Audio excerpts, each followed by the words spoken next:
Oke teman-teman, jumpa lagi bersama Trader Taman se-Indonesia. Selamat selamat cuan ya. Moga aja kita selalu cuan, cuan. Kali ini kita akan mengulik saham berkode emiten AMRT. Mungkin dari kalian semuanya pasti nggak ada lah yang nggak kenal emiten berkode AMRT. Pasti semuanya tahu. Alfamart, belanja puas saya lemas lah, seperti itu tagline-nya. Sedikit mengulik tentang Alfamart ya. Alfamart ini sebenarnya dulunya itu awal berdirinya itu cuman minimarket kecil ya, yang dimiliki oleh Bapak Bapak Joko Fani. Nah, Bapak Joko Fani itu dulunya itu dia punya warung kelontong di daerah Jakarta atau di mana ya dulu tuh ya. Pokoknya punya warung kelontong lah di pasar gitu lah. Nah, terus dia menjadi salah satu apa namanya itu pengelola, ditunjuk oleh Sampurna menjadi agen rokok. Lamban laun namanya toko kan pasti berkembang terus berkembang, dan dia akhirnya memiliki modal dan mendirikan minimarket. Setelah itu jadi minimarket modern, dan setelah itu dia memberikan sebuah perusahaan namanya Alfa Retelindo di Serpong. Dulu di Serpong itu pertama kalinya Alfa Retelindo, tapi bangkrut karena nggak kuat bersaing waktu itu, mungkin ya masyarakat belum begitu mengenal ya. Terus Alvaritalindo itu berubah menjadi gudang gede banget itu. Saya masuk itu tahun 2001, kalau kok 2001 ya, 2003 kalau nggak salah. Itu waktu itu disinya masih di Serpong satu, terus Bekasi, Bandung juga baru buka lah. Disitulah awal mulanya Alfamart selalu terus berkembang. Dulu tuh ceritanya Alfa itu pertama kali ada itu di Jalan Beringin, tapi itu juga tutup juga karena waktu itu juga nggak rame sih tempatnya, sepi. Setelah itu kusut, semakin lama terus berkembang.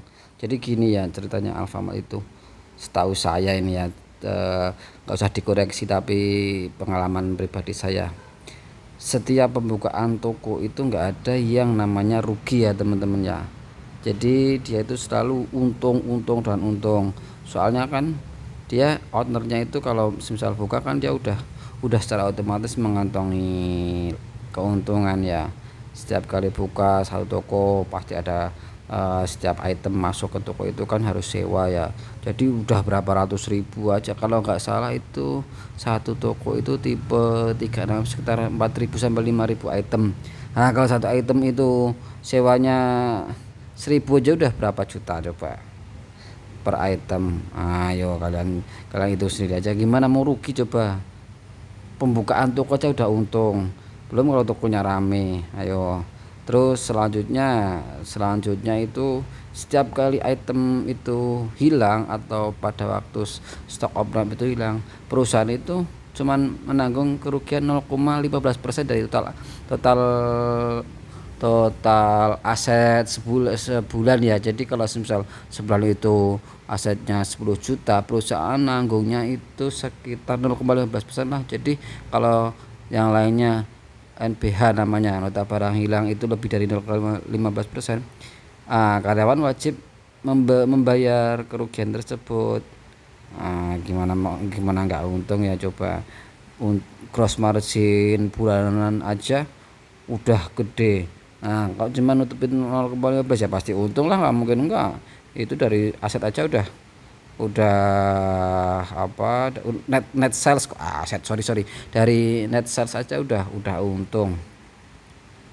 Net sales udah untung, barang hilangnya nggak nanggungnya cuma 15.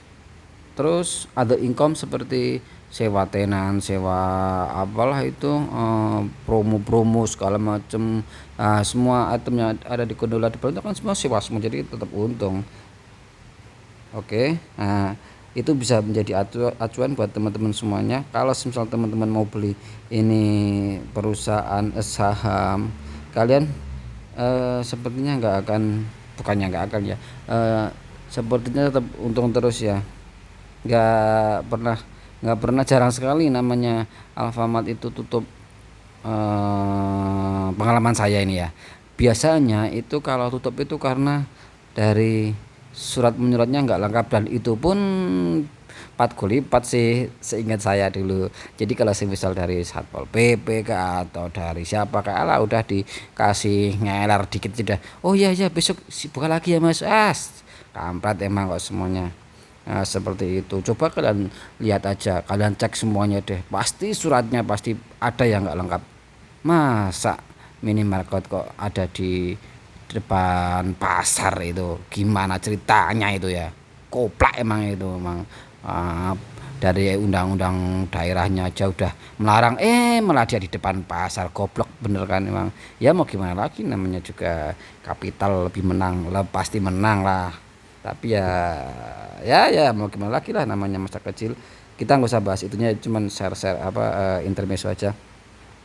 Dari awal IPO dia sekarang naiknya udah mencapai 6 kali lipat ini. Tapi sayangnya dulu saya nggak beli saham ini sih, soalnya nggak punya duit. Sekarang baru saya megang lah, meskipun sedikit-sedikit. Ini dari awal IPO aja 400-an ya, 500-an lah, 400 lah, sekarang udah 2000 lebih, 2400. Wow, gila emang ini. Saya yakin lambat laun ini pasti bisa bisa mencapai puncaknya.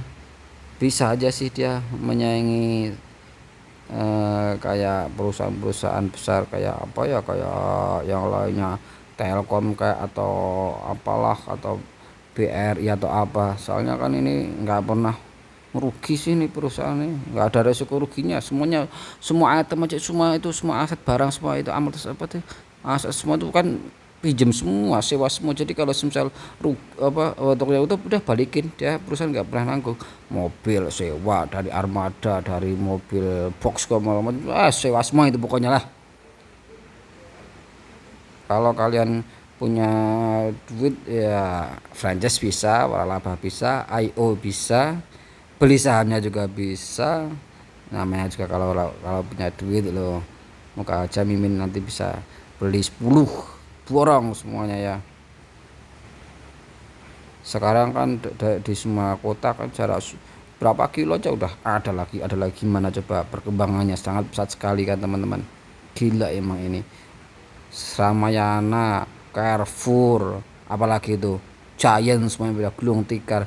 Ini malah kita lihat nih, pandemi 2019 awal 2021, apal iya, udah sampai 21, malah naik terus. Labanya pun naik, lainnya pada boncos, lainnya pada ndelosor. Ini dari data ini naik terus. Gila emang ini perusahaan ini.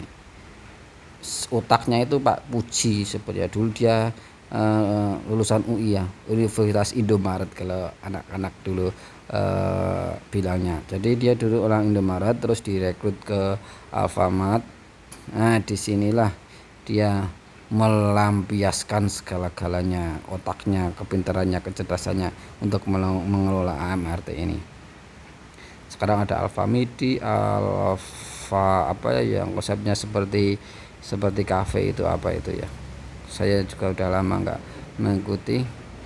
Tapi kalau dari segi perkembangan perusahaan sih, saya masih sering baca-baca, ini perusahaan masih oke. Oke, segitu dulu untuk ngulik saham AMRT ini ya. Kalau semisal ada yang kurang pas, tetap dimaklumi. Tetap menjadi beban keluarga, selalu berbahan, jangan pernah semangat. Oke, cus.